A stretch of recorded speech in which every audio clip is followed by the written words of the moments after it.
Hello, my name is Phaedra Stancer and I'm the Programme Leader for Creative Media. Today we've got Dan Paolantonio, who's one of our lecturers who's going to do a lecture with you. And we also have Scott Jenkin, who's one of our student ambassadors. So welcome, and we're going to pass over to Dan. Hello, my name's Dan Paolantonio, as Phaedra said, and I work quite a bit with the first year of the Creative Media degree here at University of Plymouth. I'll also be responsible for the first module that you'll encounter as a student here. And in the first module, what we do is we explore all kinds of media theories, practices, techniques, technologies, all of that kind of thing. So I thought it would be a nice first kind of step into that by exploring a type of media art that's quite easy to do, quite interesting, and more than anything, it's really, really fun.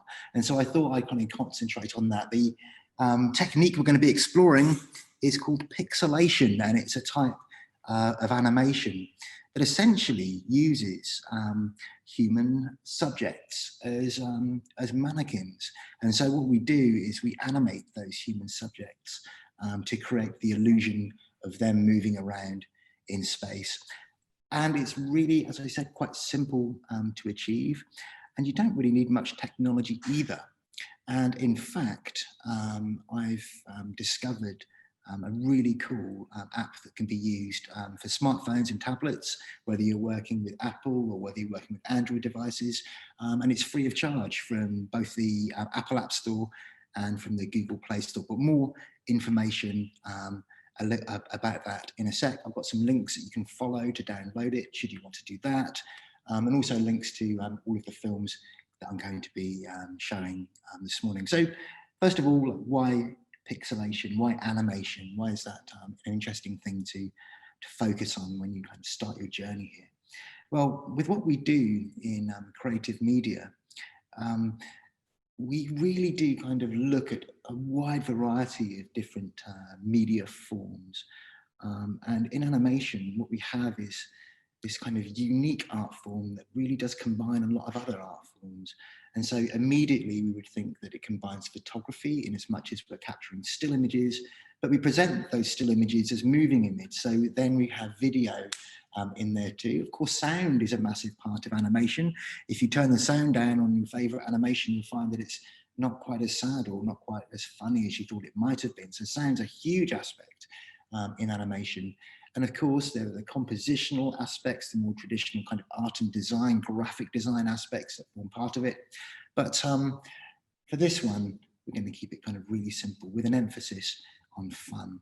And so I thought it best to start really with something that would allow you all to kind of get an idea of what's possible with pixelation as an animation technique.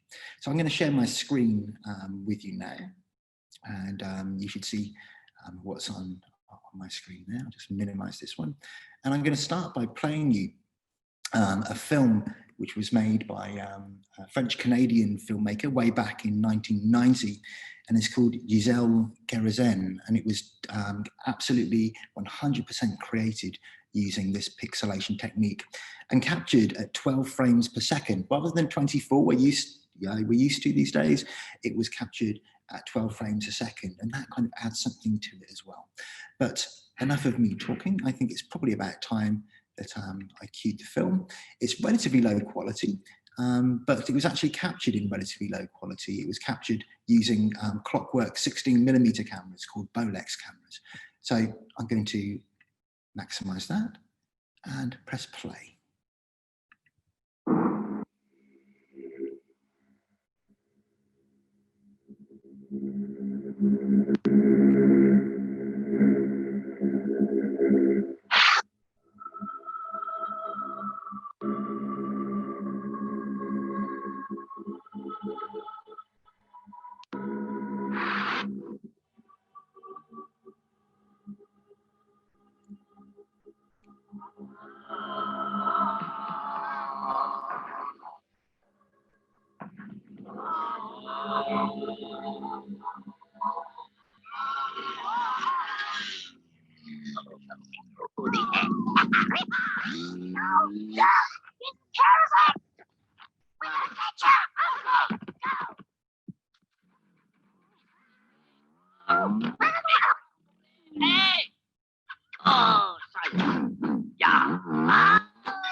Scusi, pobre. No, no, lo espero. Grazie.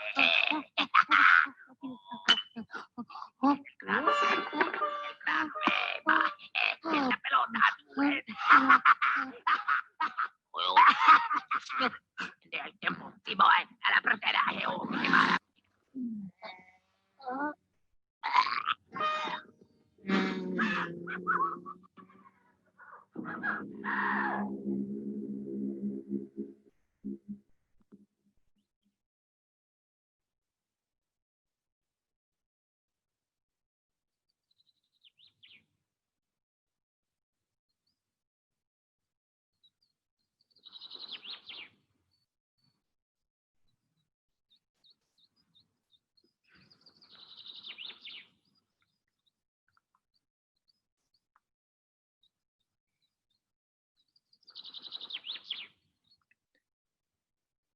So that was Giselle Kevizan, and it's really kind of appropriate to think of that as almost like a live action version of like Roadrunner versus like Wile E. Coyote, or those old Looney Tunes cartoons that you might well be familiar with. Why I wanted to show that really is just the amount of fun you can have with the technique when they're flying around on their broomsticks, and one is flying around on a vacuum cleaner. The reason that the way that they're actually doing that is by jumping, they jump in the air, they take one photograph, jump in the air again, another photograph, and essentially with pixelation, 12 individual photographs equals 1 second of moving image. And it looks as though they had the best fun ever doing that. That film was actually part of a series of DVDs, which is soon to be released on iTunes and similar. It was called Cinema 16, and it was the early short films that were made by filmmakers who later became really, really well known and kind of really, really established. And indeed, Jan Koonen is a multi-award winning filmmaker. He hasn't really gone back to pixelation since then, but that was the one that he chose to kind of represent his earlier work. Well, there's no real message to that other than it's a scenario in which one object is passing from one character to another character, and a battle ensues along the way. doesn't really say anything. And a lot of animation does have this kind of juvenile tendency.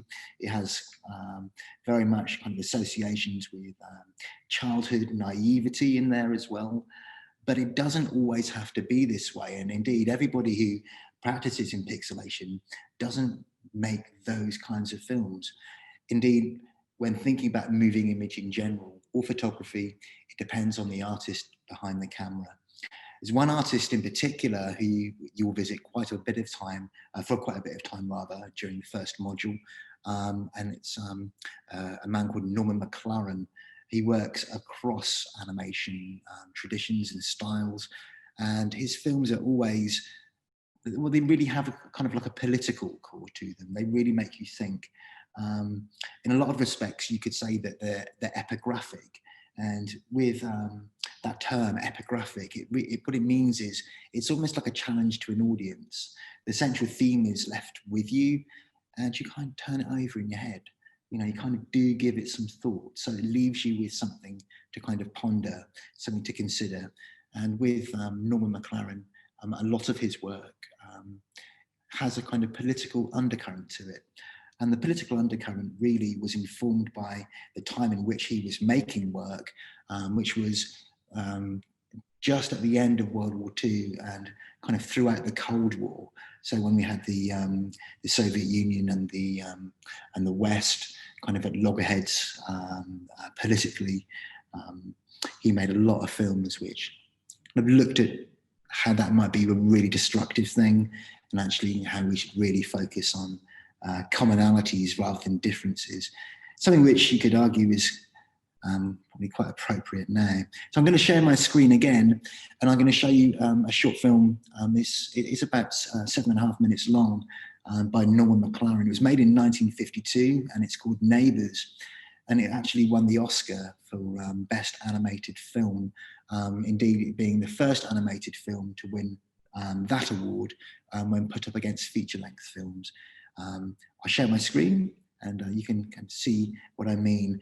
Whereas Giselle Kerazen was quite rough and ready and very kind of comic book-like, quite juvenile in some respects. This is what happens when we have somebody who is particularly known for attention to detail, and particularly known for his attention to choreographic detail behind the lens of the camera. So I'll share my screen again, and I shall cue the film and see what you think of this one. So I'll push it on a little bit. There we go.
So that was made in 1952.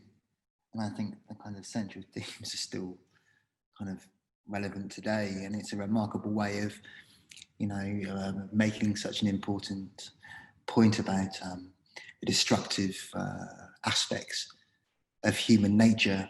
And the two protagonists that we see essentially ruin everything about their world because they find something beautiful but just can't share it.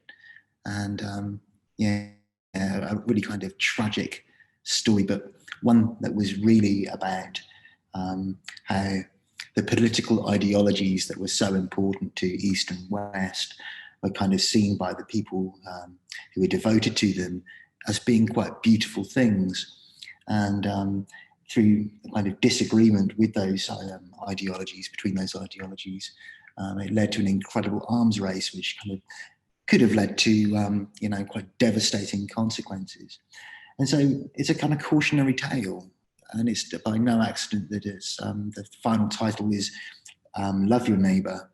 The film actually is called Neighbours, and it was made at the height of the Cold War, the height of the tensions between East and West. And it's by no accident that it won the Oscar, still seen as this kind of incredibly kind of potent political film. I don't think it's lost any of its punch whatsoever. So both Giselle Kerazen, which is far more of a cartoon, and Neighbours use exactly the same techniques. They use human beings to animate as puppets. And so the easiest way to think about that is you have to move a subject 12 times to equate to 1 second of moving images. So that's 12 individual movements each second. And so it might help when starting to actually record something on video, put it onto a timeline if you can, and then just see how the movements come together. That's the more complicated version. The other version is just trying it out and seeing what happens. And to that end, I've prepared a handout for this little mini lecture that will show you how you can have all the tools that you need to create a pixelation yourself, and indeed quite a lot of different camera-focused animation. And the handout is based around this particular app, which is free, as I said, for both Android and Apple tablet and smartphone users, from Play Store and from the Apple App Store, and it's called Stop Motion Studio. So I'm going to share my screen again and go over to my handout, which in the beginning talks about the two films, which I've already shown you, again with YouTube links there to each of those films, should you want to revisit any of those to have another look. I'll just share my screen. I shall grab the handout, which is in here. And so an introduction to pixelation with the still from Giselle Kerazen that we kind of saw earlier. A little bit of commentary on that, a little bit of commentary about the, just what is pixelation. And again, still from Neighbours, which we've just seen as well with the YouTube link there too. So that's all very well, but what we want to do is to be able to kind of make something. So I'm going to read from the handout for now. Incidentally, what I'm going to do at the end of this lecture is to put some links and my email address in the chat pane. And so should you want to get in touch, I can email you a copy of this handout, and that's no problem at all. So as you can see, both of the films which you've seen have used people as stop motion animation puppets. And that's really all there is to pixelation. There are many freely available apps, but by far my favorite is Stop Motion Studio, which you'll be able to see quite easily because it has the old-fashioned movie camera in the blue square, and you can kind of see that icon there. The icon is exactly the same for the Google Play Store and for the Apple App Store, and as I said, it's completely free of charge to download and use. And it offers actually quite a bit of manual control over the images that you capture, which a lot of smartphones don't offer with the software they come with. So again, it's kind of improving the phone that you already have on your device. So you can control things like exposure, shutter speed, and even the capture rate of your animation. So I'm going to take you to looking a little bit at the Stop Motion Studio app and how you get it all set up, ready to capture your pixelation. So once you've downloaded the app, the icon on your smartphone or tablet will be that old-fashioned movie camera in the blue square. If you click on that, the first thing that you'll see is the interface for Stop Motion Studio, which is the first image you can see there.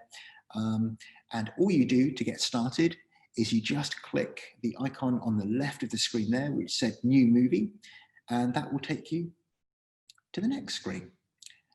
From the following screen, the one you see there, you click the cog icon, which is Settings, and this is the one down on the left-hand side here. That's Settings. Generally, the cog icon always takes you to Settings on both Android and on Apple devices.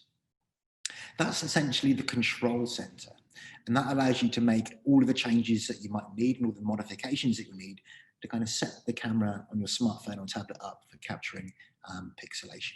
So here's some settings that I'd kind of really recommend that you use. So the first is the actual frames per second. Now to do that, what you do is you select the speed icon. Once you've clicked on the cog, which is here, the next screen, which we have there, will take you through to here, which is the control interface. And if you click the thing that looks like the speedometer here, that's the speed icon or the frames per second icon. And below that, we have a slider. So you slide up and down until you select the desired speed. And as it says here, 12 frames per second is absolutely fine for capturing a pixelation. And so all you do is you slide the slider around until the little red line there is lined up with 12. And that's it all set up for capturing 12 frames a second pixelation. So the next thing that you do is from there, you move on to this icon here. And that icon allows you to adjust the aspect ratio of what you're going to be capturing. The most common aspect ratio to use would be 16:9. It's just about standard for most video playback.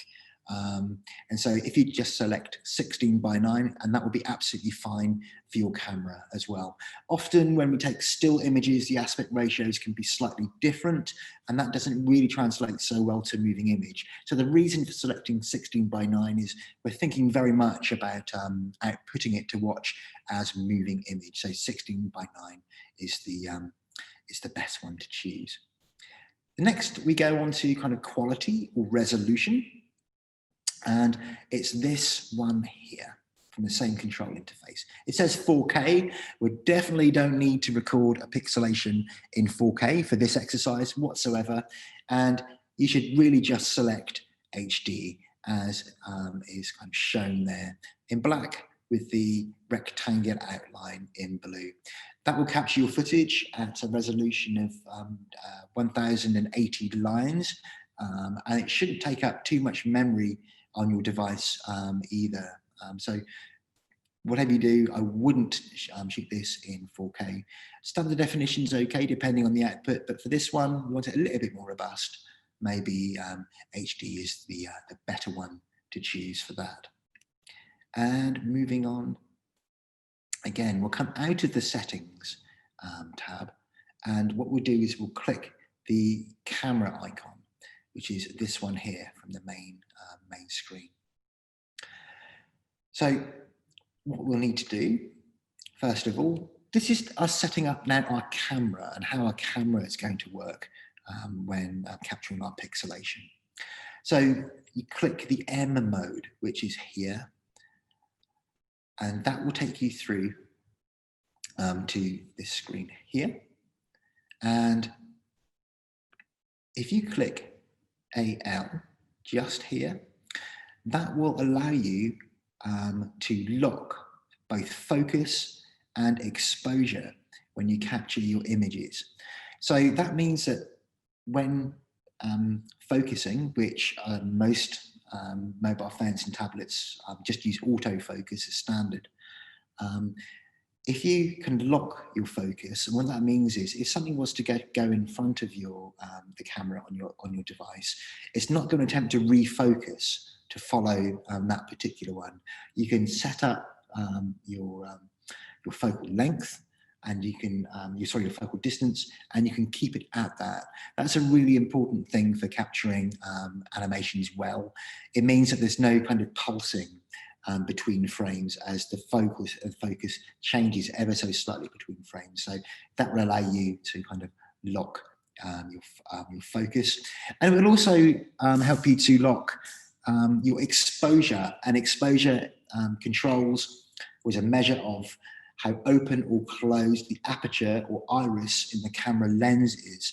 And much like the irises in your eyes, when they're open wide, they let in more light, and when they're dark, they open wide to let in more light when it's dark, and when it's really bright, they'll close down to minimize the amount of light coming in. What we can have often when shooting pixelations is an outdoor kind of location, an outdoor environment, and that can be quite changeable. And so being able to lock your exposure, again, that can maintain a smoothness in your pixelations that might not be there had the exposure been changing between the individual frames, which will form your moving image sequence. So it can pulse slightly and flare slightly. And so being able to lock exposure can really help too. Something else, coming back out of the camera now, this might help with lining things up, is using grid lines. So if you were to look at the bottom of the main screen, you would find there is an option just here for grids, and you can turn those on, and when you're looking through the screen of your device, you'll see those grid lines displayed, and that can help you to move your animation across the screen. It can also help you to measure distances in movement. So we've got 12 movements per second. It can help you to follow those too. And don't worry, because those lines themselves are just guides, and they're not recorded onto the final film that you'll make either. So it's just something that I thought might really help the control of your shooting. But that's really about it. It really is as simple as that. You're ready to capture your images.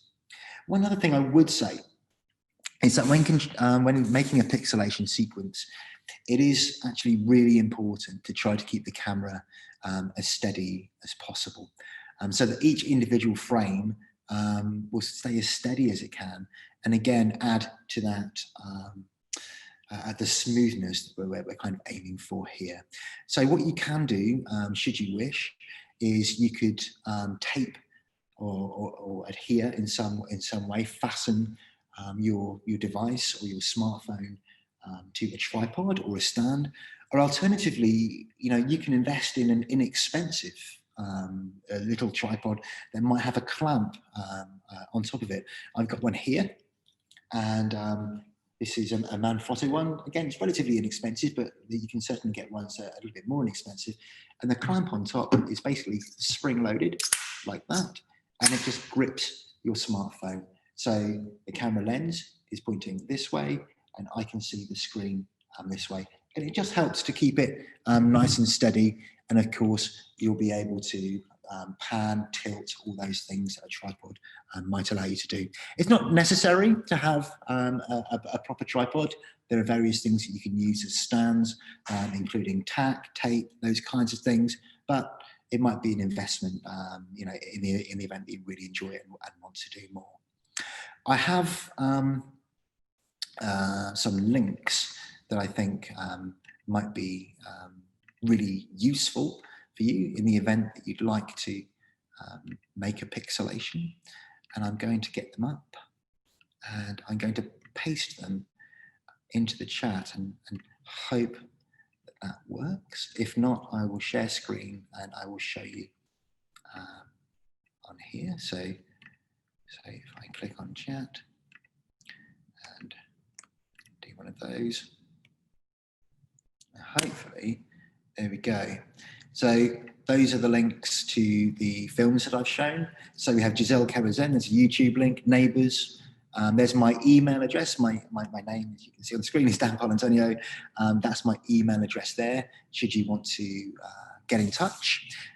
I have a project called Imperfect Cinema, which is my main research project. You can find more about it by following the link where it says Imperfect Cinema, www.imperfectcinema.com. And there are links to both the Apple App Store and the Google Play Store, so that you can download Stop Motion Studio completely for free. Now, after you've finished making a film, in the event that you'd like to, which I hope you would, you might consider uploading it to YouTube or something similar. And if you do, please do get in touch. Give me a link. I'll have a look. And I can provide you with some feedback. So you kind of already be involved in making, and I'll be something of an audience and provide you with some feedback. But thank you very much. Very, very short little lecture. But I hope that pixelation is something that you'd like to try. You've seen some work that's interesting. And thank you very much. Thank you, Dan. That was fascinating. I've taken a few notes of those settings. I'm going to have a go at making one myself. I've only done it on other equipment. I haven't tried it on my smartphone, and I think it's going to be really good fun. So thank you. And totally recommend that everyone has a go at making one of these, because even if you don't want to go for the heavier political message, at least you can have some enjoyment about making something, and play and experimenting is very important. So Scott, did you want to say a few words as well? What, on the lecture, or on the yeah, so I found that fascinating, to be honest with you. I really enjoyed the Neighbours film, and it's quite interesting when you think about, as media artists, certainly in connection with the creative media course, quite often we have to pluck the right tools for the right job to express something. And the whole time that I was watching that film, I thought, how would this film be different if it was captured using traditional cinematography techniques? And the impact, I don't think, would have been quite there, because you wouldn't have had such room to play around with things and not make it so heavy while the message is still coming through thick and fast. So yeah, it was just a great reminder that we can be very selective of the tools that we use to achieve something. So yeah, really enjoyed it, and I'm going to watch it back in a minute. Just good. Thank you. Right, so at this point we were planning on going back to Scott again, and for him to talk a little bit about his experience of being a student. So back to you, Scott, if that's okay. Hello, yes, so I'm Scott Jenkin. I am a third year student on the creative media course. During my time here, I thought that predominantly I would potentially be a photographer. That was my main passion, it was my main background. But the reason why I joined this course is because I also have an interest in various forms of media, so such as working with sound or working with film, so moving image. But since I've joined the course, I've found that the chance and the ability to play around with animation, so what we've just seen with the pixelation, we get the good opportunity to do that on the course, as well as working on the more stranger sort of fields of creative media that you wouldn't think would be associated with this course, such as graphic design. I feel like I'm very much well equipped now to make a whole host of different documents or logos or branding. So for me, when I first filled out my UCAS application and I was going through sort of thinking, what do I want to do? Do I want to go for a photography course, or do I want to go for something where I can expand my knowledge on media so that I can hopefully combine and allow me to be a lot more useful in the field? So when I joined Plymouth University, of course, it's always quite a nervous time thinking, okay, have I gone to the right place? Is the course going to deliver what I want or what I need? And I can absolutely say that this course is delivered above and beyond that, not only in the resources for the Media Hub, but also the level of teaching. you know, it's far and wide the level of expertise and knowledge from the tutors, from the media technicians. I've really enjoyed my time. If possible, I would love to do it all over again, because there's just so much to learn and so much to cram in there. But yeah, really, really fantastic time.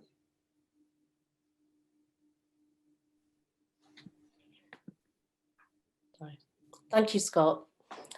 You mentioned the resources there, and I'm thinking that I might play a short video which was made by some of our technical staff, just to give you an idea of what it's actually like on campus. I mean, Dan is there in our base room, but we have quite a wide range of facilities. And I'm going to show you, if you bear with me while I share my screen, just a short video.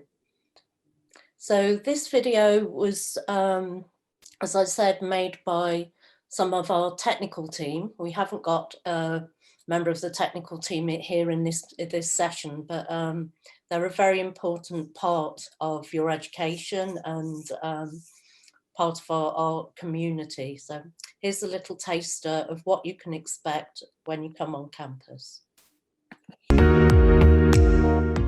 Hello and welcome to the Media Hub. My name is Amber and I'm the Media Hub Technician at the University of Plymouth. Here in the Media Hub, we lend equipment to all creative courses, specialising from analogue and digital photography right through to filmmaking, animation and graphic design.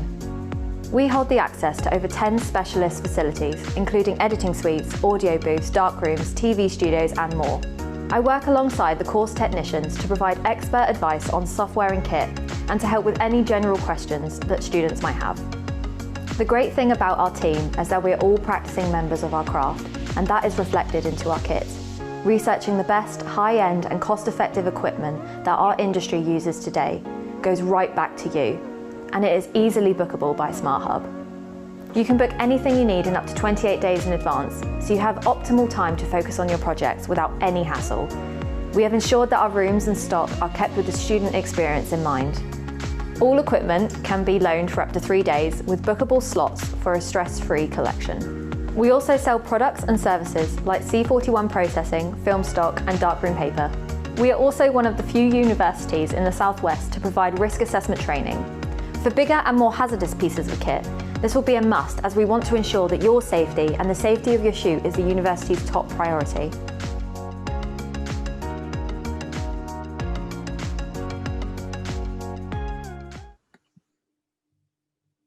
Okay, so I hope that that you'll be able to come on campus and have a look at some of our facilities on one of our campus tours in the near future.